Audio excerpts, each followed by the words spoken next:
सुप्रभात मेरे प्रिय विद्यार्थियों, आप सभी का हार्दिक स्वागत है कक्षा 5वीं के ई लर्निंग हिंदी के रिमझिम के कक्षा में। तो विद्यार्थियों, जैसा कि आप जानते हैं कि आप लोगों का जो है टर्म एग्ज़ाम हो गया है, तो इसका मतलब ये है कि हम लोग अब नए सिलेबस को पढ़ेंगे। आप लोगों का सिलेबस जो है बहुत जल्दी ही आप लोगों को उसके बारे में अवगत करा दिया जाएगा, लेकिन उससे पहले हम लोग नए चैप्टर्स को स्टार्ट करते हैं। तो इसी सिलसिले में आज हमारा जो पहला चैप्टर जिसको हम पढ़ने जा रहे हैं वह है एक दिन की बादशाहत। इसका मतलब क्या हुआ कि इसका मतलब ये चैप्टर है हमारा सिलेबस में, है ना, तभी तो हम लोग इसको पढ़ रहे हैं। एक दिन की बादशाहत। सभी अपने किताब का पृष्ठ संख्या 77 निकाल लीजिए, ठीक है। चलिए, एक दिन की बादशाहत मतलब यहाँ पे जो है कुछ बच्चों की कहानी है।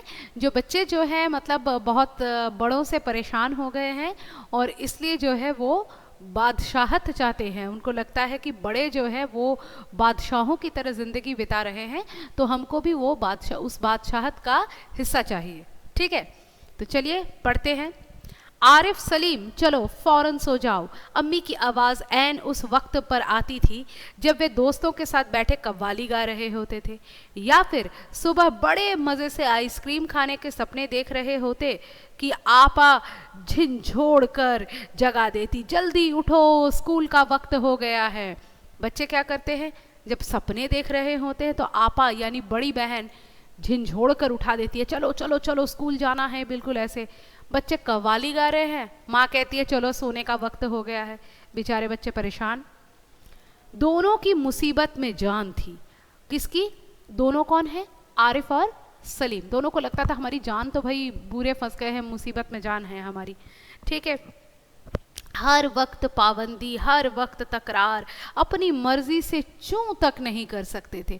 उनको लगता था कि हर वक्त जो है उनको उनके लाइफ में है जो है पाबंदियाँ लगी हुई है, हमेशा जो है रोक टोक लगी हुई है। पाबंदियाँ नहीं, रोक टोक लगी हुई है, तकरार, हमेशा जो है फाइटिंग चल रहा है।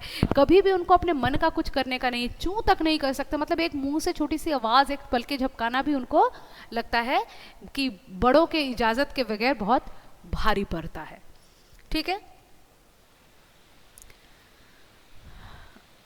कभी आरिफ को गाने का मूड आता तो कभी भाईजान डांटते, चुप होता है या नहीं, हर वक्त मेंढक की तरह टर्राए जाता है। सोचो कितने अपमान की बात है। बेचारा बच्चा जब गाने के मूड में होता है तो बड़े भाईजान जो है, बड़े भाई साहब कहते हैं चुप हो जा। ये बात तो बहुत बुरी है। कोई अपने मन से दिल की आवाज़ निकाल के गा रहा है तो उसको अगर कोई भला चुप होने बोले तो कैसा होगा? वो तो होगा ही। साथ में क्या होता है, उसको बोलता है क्या मेंढक की तरह टर्रा रहा है, क्या मेंढक की तरह आवाज़ निकाल रहा है। सोचो कितनी अपमान वाली बात है। कोई गा रहा है बेचारा सुर में, उसको बोल रहा है कि मेंढक की तरह टर्रा रहे हो, ठीक है। बाहर जाओ तो अम्मी पूछती है बाहर क्यों गए? अंदर रहते तो दादी चिल्लाए, हाय मेरा दिमाग फटा जा रहा है शोर के मारे। अरे रजिया, जरा इन बच्चों को बाहर हाँक दे, ऐसे बच्चे ना हुए मुर्गी के चूजे हुए। अब सोचो कितने दुख की बात है। बेचारे बच्चे अगर घर से बाहर जाते हैं तो माँ बोलती है क्यों बाहर जा रहे हो?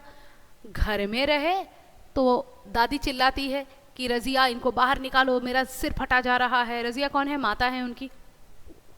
बोलते हैं बाहर निकालो। इनको लगता है हम इंसान ही हैं या हम मुर्गी के चूजे हैं जिनको कभी इधर भगा रहे हो तो कभी उधर भगा रहे हो।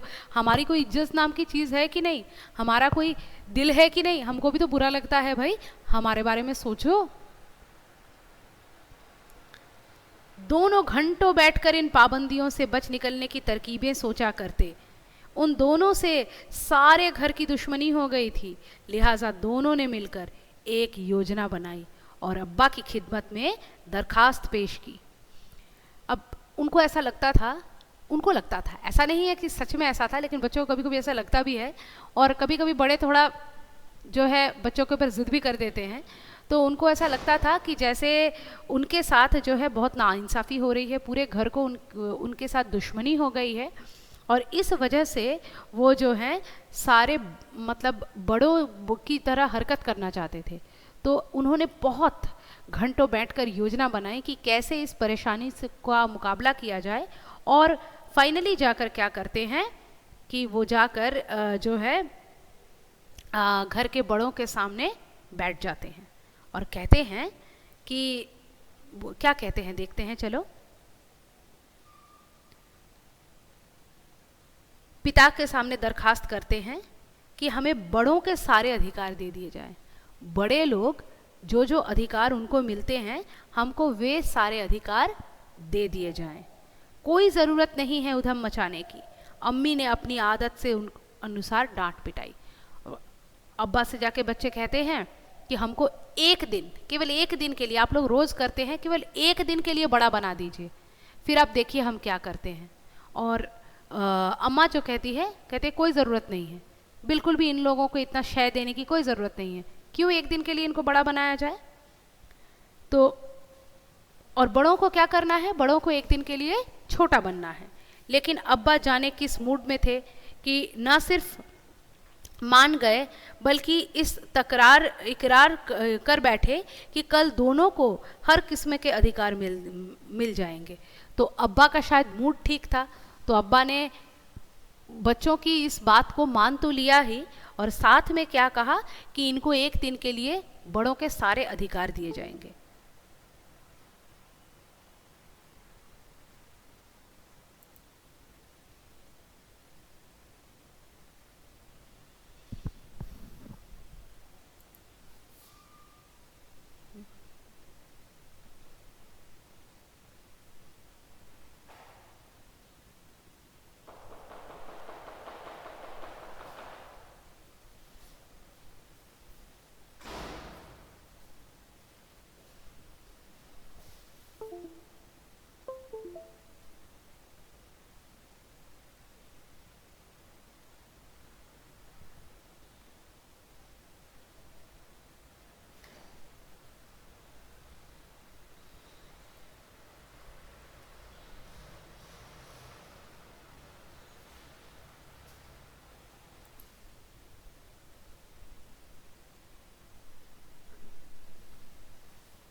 নো চেঞ্জ, ডিলিট করতে হবে স্যার এই ভিডিওটা, কিছু করার নেই।